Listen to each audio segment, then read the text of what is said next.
It's time for From the Shortgrass, presented by UAMS Health, Orthopedics, and Sports Medicine with Trey Schaap.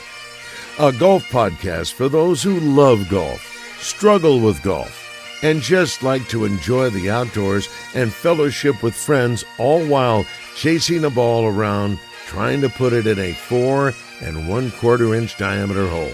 From the Shortgrass is presented by UAMS Health, Orthopedics, and Sports Medicine, and brought to you by Stevens Incorporated, an independent financial services firm with the freedom to focus on what matters most.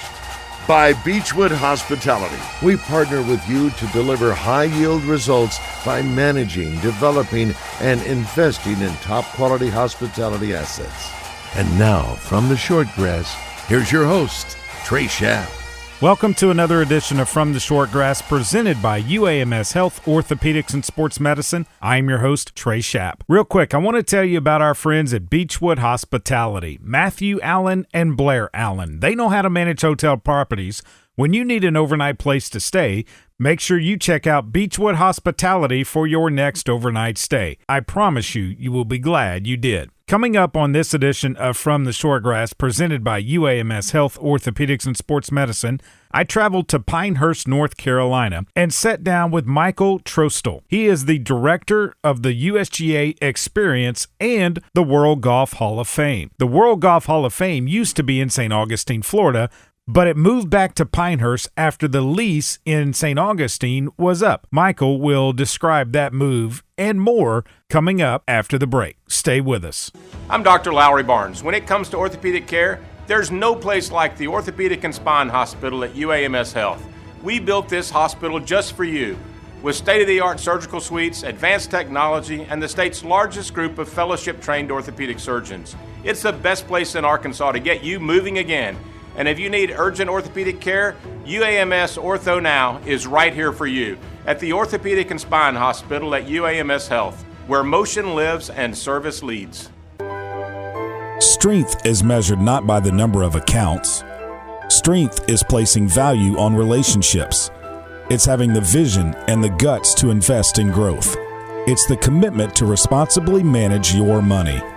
At Stevens, we believe that our strengths build success, not only for us, but for our clients. Stevens, member NYSE, SIPC. The next time you travel to El Dorado and need overnight accommodations, the Haywood Hotel is where you need to stay. The Haywood El Dorado Tapestry Collection by Hilton is a great place to stay if you're in South Arkansas listening to live music or playing the challenging Mystic Creek Golf Club. Take time and relax in their bar for a drink before going out on the town for dinner. The Haywood, 210 South Washington, right in the heart of downtown El Dorado. Search the Haywood El Dorado on the web or call 800-293-0718 for reservations. The Haywood, a Beechwood hospitality property. Welcome back to this edition of From the Shortgrass, presented by UAMS Health, Orthopedics, and Sports Medicine. I am your host, Trey Schaap. Michael Trostel is the director of the USGA Experience and the World Golf Hall of Fame in Pinehurst, North Carolina. The World Golf Hall of Fame and the USGA Experience and Museum, all housed in a building that is owned by the United States Golf Association, steps away from the first tee of Pinehurst number 2. Pinehurst is an anchor site for the USGA and the U.S. Open. It joins Oakmont and Pebble Beach as 3 anchor sites for the United States Open Championship. Last year, Bryson DeChambeau won there, defeating Rory McIlroy with an outstanding shot out of the bunker on 18 to secure the win. There's a ton of history there, and I suggest if you ever get a chance to go to Pinehurst, to make sure you stop by the USGA Experience and also walk through the World Golf Hall of Fame. On the tee, Michael Trostel. Thanks for joining me on this edition of From the Shortgrass. So do you remember the first time you ever picked up a golf club and fell in love with this game? I sure do. I was introduced to the game by my mom.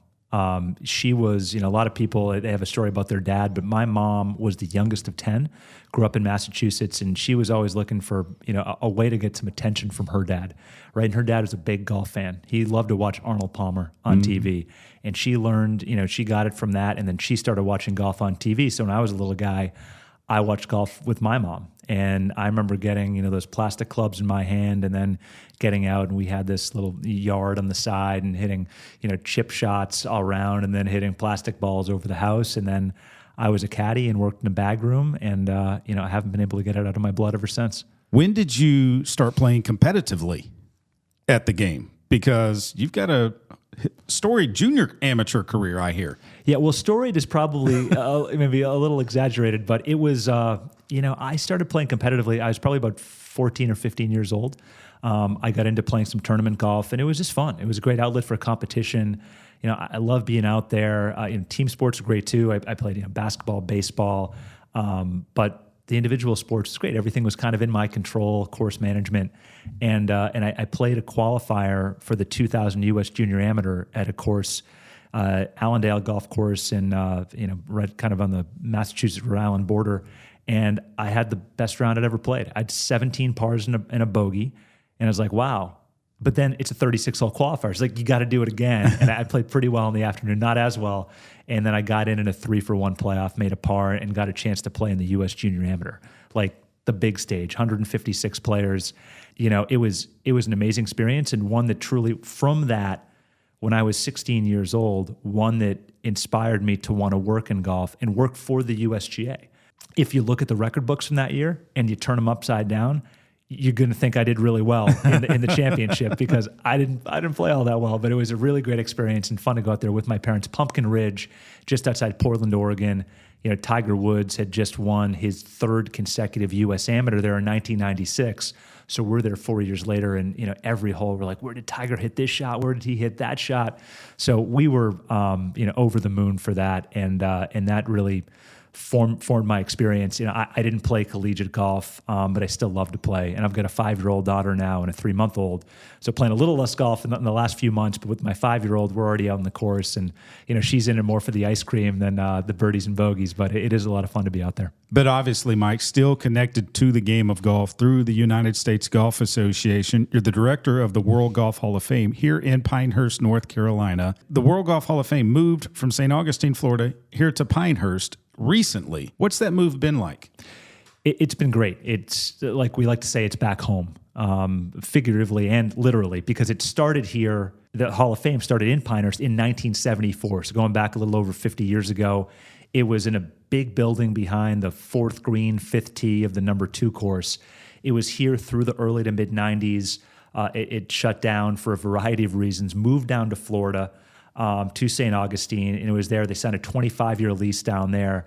And as that lease was coming up, it was clear it wasn't going to continue down there. That lease was not going to be extended. So the board of directors of the Hall of Fame got together and said, do we want to do a digital-only experience, so no physical experience of the Hall of Fame? And no one liked that idea. So Mike Wan, the USGA CEO, said, hey, look, down in Pinehurst, the USGA is building a second headquarters. The Hall of Fame could be a really great fit in one of those buildings. We have an administration building with about 60 staff members down here. And then the other one we have on the first floor, it was a USGA experience. You get to know a little bit more about who we are, what we do, public space. On the second floor, they weren't quite sure what it was going to be. Maybe like a media center for all the U.S. Opens here as an anchor site for Pinehurst, maybe a big meeting space. And Mike said, what if we turn that into the Hall of Fame? And that's exactly what was done. And we opened the doors in May of 2024, just before the U.S. Open here. And it was a pretty good one with Rory and Bryson going down, down the wire. It was spectacular. And we had the Hall of Fame induction ceremony that year with Padraig Harrington and Sandra Palmer and a few others who got in that year. So it's been great. We've been doing 2 to 3 times the attendance visitor numbers that they were getting in St. Augustine. And I think for us, it's if you build it, they will come. If you build it in the right place. And Pinehurst, it's the cradle of American golf, the home of golf here in this country. So not only do you have people coming to this resort from all over the country, all over the world, who are crazy about golf, and maybe they play 18 holes on number 4. They want to come here in the afternoon, something like that. But also this community loves the game. They live down here for a reason. So you get a lot of people who come in here several times a month that just want to, I'm going to do 1 row of lockers today and another one the next day. So we've had a ton of support from the community. Do you feel like that it has finally, like you said, come back home and it's here to stay now, the World Golf Hall of Fame, that is? We have no plans to move anywhere. I mean, this is truly our new home and our permanent home. This building is spectacular. You could not have a better location. Not only Pinehurst itself, but you're on that main driveway into the main clubhouse for Pinehurst, number 2, the Cradle. You can walk here from the village, from right downtown. I mean, this is going to be home for a long, long time. You talk about when you're shopping around homes, this is kind of our forever home. I would like to think of it. And, we've already changed the cadence of the induction ceremonies to get on odd years. So now when we have the U.S. Open here at Pinehurst, so we had one in 2024, now 2029, the next one's 2035, 2041, 2047. We can have a Hall of Fame induction ceremony here at the home of the Hall of Fame. So we're looking at this not just in the short term, but the long term as well. And obviously, you look at the members of the World Golf Hall of Fame right now. Am I correct? 162 or more? We're up a little bit now. We're up to 170. Wow. Okay, yeah. With the 5 that went in last year, I believe, or 6? Yeah, so technically 6, taking the 13 LPGA founders as one.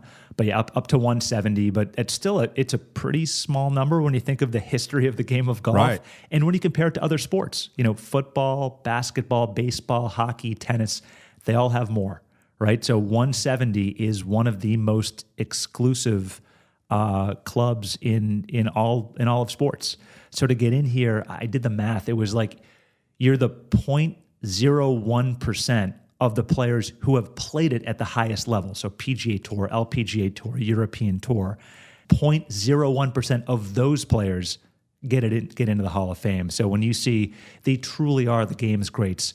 There are competitors, so probably about 75, 80% players, and then the other 20, 25% contributors, things like architects, media members, administrators who have been a part of the game, teachers who do that. So it is truly a spectacular collection. If you're in here, you've really earned your way in. I also saw there's a president in here, former president, that is, obviously, Dwight Eisenhower. There's 2, yeah. 2? President Eisenhower and then President George H.W. Bush are both in here. And, golf has been part of the American presidency going back to 1909, William Howard Taft, so over 100 years. But I think Ike, probably defines that the best. He played 800 rounds in his 8 years in the White House. He was the one that spearheaded the practice putting green on the South Lawn, right outside the Oval Office. President Kennedy came in and took over. He noticed the floor was all chewed up between the desk at the Oval Office and the double doors that led out to the South Lawn. And he couldn't figure out what it was. I know. Yeah, he put his old metal spikes his golf on. Spikes. That's right. He would go out and take an 8-iron, a wedge, and a putter, and he'd go out there almost every day. So Ike loved the game, and he certainly earned his spot here at the Hall of Fame. And then obviously the Bush presidency, 2 times there were Bushes as president, but the name Walker Cup, there's a tie in there with that family. Yeah, George Herbert Walker was George H.W. Bush's grandfather. President of the USGA, great player, and the namesake for the Walker Cup. Prescott Bush, grandfather on the other side, also a president of the USGA. So in bloodlines on both sides, holy cow. The Bush family has a lot of connections to the USGA and the game of golf. And H.W. Bush, well, he wasn't an exceptional player, neither was Eisenhower, but had a lot of passion for the game, loved to play quickly. He would play 18 holes in an hour and a half, hour 45. That's moving. It's speed golf. Yeah. You'd have to hold on tight. I know one thing, Mike. Walking from the parking lot into the building today, I noticed a couple of bronze sculptures. If I'm correct, Old Tom Morris was one. The other one is Francis Ouimet and his caddy, Eddie Lowry. Why those 2 here? Old Tom Morris is kind of the OG of golfers, right, for the Hall of Fame. He's been in since the very beginning.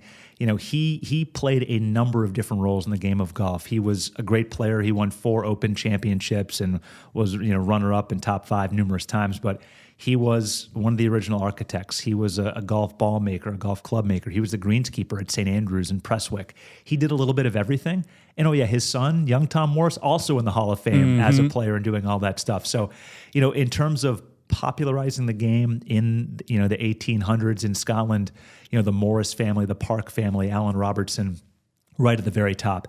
And that was kindly a sculpture given to us by the ASGCA, the American Society of Golf Course Architects. So we're really proud to show that one out there. And Francis, we met America's first golf hero.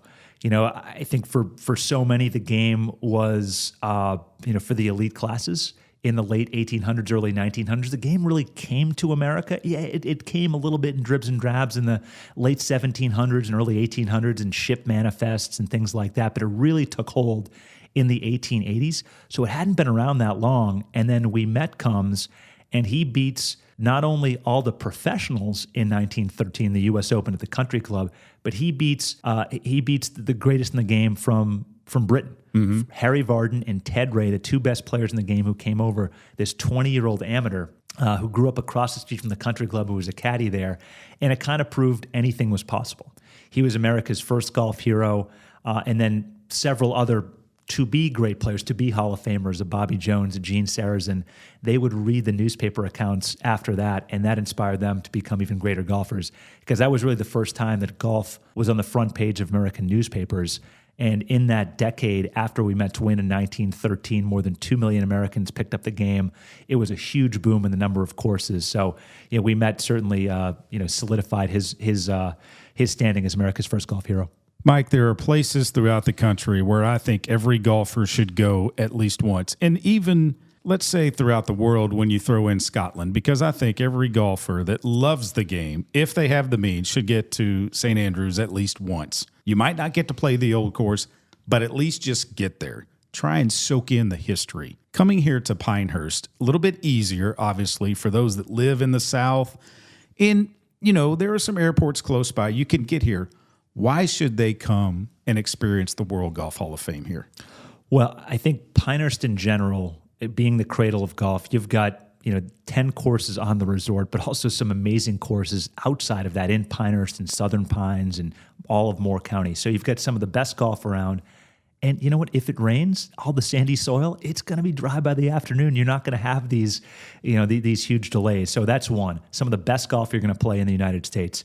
In terms of the Hall of Fame itself, we like to refer to ourselves as the ultimate destination in golf. So whether you're a player, someone who works in the game, you want to be in here in one of the lockers, right? You're playing at the pinnacle, the greatness of the game, and the ultimate destination as a fan. For you to come in, if you want to be, inspired, entertained, this is a great place to come. As you start to walk through the rows of lockers and see, Bobby Jones and Ben Hogan and Jack Nicklaus and Arnold Palmer up through, Mickey Wright and Annika and Tiger Woods, you'll see in here not only the clubs and the trophies that they won, but also some personal items too. You'll see Larry Nelson's, Army jacket that he has in there. Lloyd Mangrum, who's a great player in the 40s, 50s, 60s, his Purple Heart medal, right? Hale Irwin's first set of clubs. Phil Mickelson, the first wedge he ever used, right? So these things that were really meaningful to these players in their youth or off the golf course as well. So it's a spectacular experience, I think, and really complements everything else you're going to get here at Pinehurst. You're going to eat well, you're going to drink well, you're going to play golf, but to carve out an hour or two to come here, if you're a golf fan, you really need to come here and experience it. Obviously, I think there are some solid names that one day will be in. There are those that are in that are no question. Tiger, Phil, Jack, Arnold Palmer. The criteria to make it in to this elusive club, what is it? Unlike a lot of other sports halls of fame, there's an age limit because golfers don't stop playing golf. Mm-hmm. That's true. They don't quit. They don't give up. They don't want to. They don't want to. And, in other sports other than maybe Tom Brady, once you get into your 40s, it's pretty much over, right? And you can age out of the sport and you retire. So for the World Golf Hall of Fame, you have to be 45 years or older or retired for 3 or more years. You see that a little more on the women's side. Those players like Lorena Ochoa who who retired to start a family, gave up their career. And on the men's side, so we saw, Tiger got in, obviously, at age 45. At age 45, I was going to say, there's a reason why he didn't get in until 45. He's a unanimous first ballot. But, looking at our next induction ceremony in 2027, you're going to have some guys, Adam Scott, Justin Rose, who just won recently, Sergio Garcia, who are going to be up for the first time at age 45, Suzanne Pedersen, a few others. And if you look ahead to when we come back here in Pinehurst in 2029, Dustin Johnson. So, the player, it starts to make you feel old as a golf fan. You start to think, these guys are Hall of Famers. Yeah. They're still contending in some cases, winning major championships. But the criteria for getting in, there's not necessarily a hard and fast, you need to win this many majors in this many events. But the conventional wisdom is if you've won 15 tour events in one major championship, that kind of brings you in the conversation. And then from there, we've got two committees. One is kind of a working group committee that kind of vets all the nominations. And from there, they're going to push forward 15 to 20 players who are under consideration by the selection committee. And then each class is usually somewhere between 4 and 6. You need to get 75% of the vote. And then from there, you get your class of Hall of Famers. And that's how Patty Harrington and Sandra Palmer and Tom Weisskopf got in last time. What do Hall of Famers get besides getting to maybe give some artifacts for their locker once they get in? So you get a nice Tiffany trophy. Oh boy! You get for coming in. You get to make a nice speech. Right, the spotlight's on you during the induction ceremony, and then you're exactly right. What they get a locker, and they can do whatever they want with this locker in the Hall of Fame. You say, when we talk to Padraig Harrington, we talk to Sandra Palmer, they say, well, what do we put in the locker? I say, what's your locker? What do you want to put in? What was meaningful to your journey in golf and your journey in life to get you here? So in some cases, we have lockers with one thing in it. Betsy King, Bible. That's it, right? Open to her favorite verse.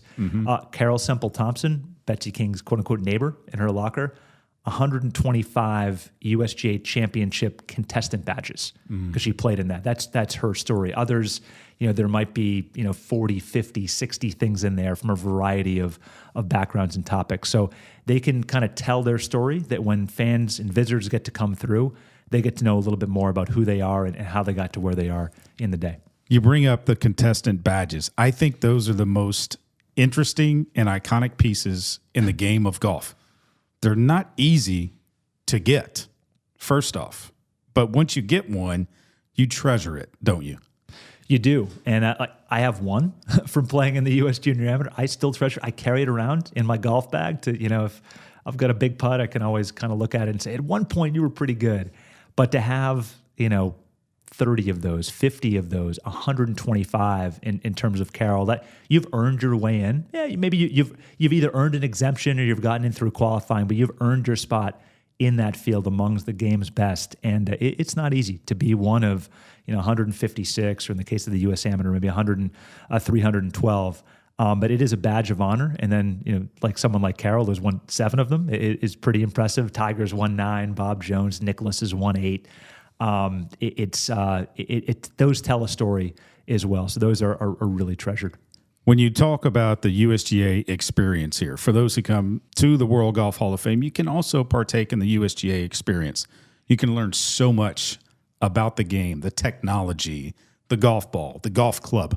What else can they experience here with that? Yeah, so on the first floor, as you walk in, there's a little orientation table. So you get to know a little bit more about who the USGA is and what we do. You go left, science of golf, right? So you get to know a little bit more.